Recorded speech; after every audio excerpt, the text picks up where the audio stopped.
President Donald Trump directly asked about a Ukrainian investigation into his Democratic rival Joe Biden. That's according to a top US diplomat. Bill Taylor, the acting ambassador to Ukraine, told an impeachment inquiry that a member of his staff was told Mr. Trump was keen to push for the probe. He is accused of withholding US military aid to Ukraine in order to pressure the country's new president to publicly announce a corruption inquiry into Mr. Biden. Mr. Biden hopes to run against Mr. Trump next year. It's one thing to try to leverage a meeting in the White House. It's another thing, I thought, to leverage security assistance to a country at war, dependent on both the security assistance and the demonstration of support. Mr. Trump has called the inquiry a witch hunt. This is a sham and shouldn't be allowed. It was a situation that was caused by people that shouldn't have allowed it to happen. I want to find out who is the whistleblower, and because the whistleblower gave a lot of very incorrect information, including my call with the president of Ukraine, which was a perfect call and highly appropriate. Palestinian militants in the Gaza Strip have launched rockets towards Israel hours after a ceasefire took effect. The truce ended 2 days of intense fighting in which militants fired some 450 rockets and Israeli aircraft carried out waves of strikes. Early on Thursday, a family of 8 were reportedly killed in Gaza. Israel said it had targeted a militant. A total of 34 Palestinians were killed in the fighting, while 63 Israelis needed medical treatment. Italy is set to declare a state of emergency in Venice after the Italian city was engulfed by 6-foot-high water levels, flooding its historic basilica and cutting power to homes. More than 80% of the city, a UNESCO World Heritage Site, was underwater when tides were at their highest. The city's mayor said the famous St. Mark's Basilica had suffered grave damage.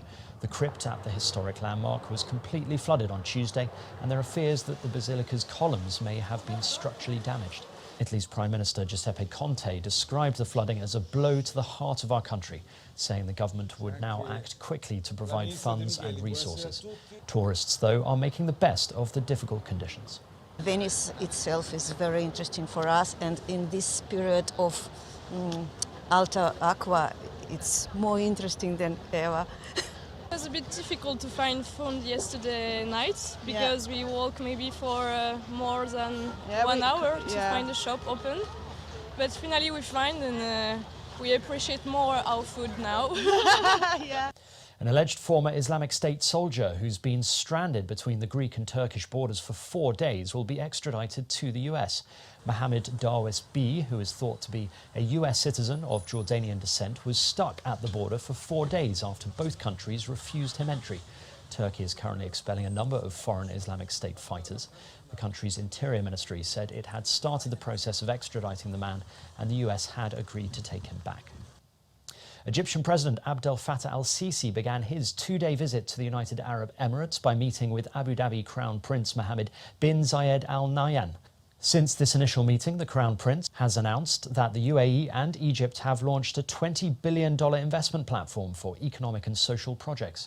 The United Arab Emirates and Saudi Arabia have been the main backers of Sisi since he took power after the overthrow of President Mohamed Morsi in 2013. The Prince of Wales celebrated his 71st birthday in India's western Mumbai city with school children on Thursday.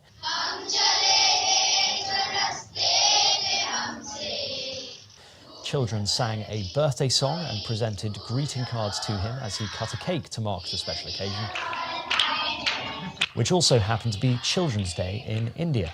He is on a 3-day visit to the country, here in Mumbai after a tour of the Indian capital city, New Delhi, where he visited a Sikh temple and a war cemetery.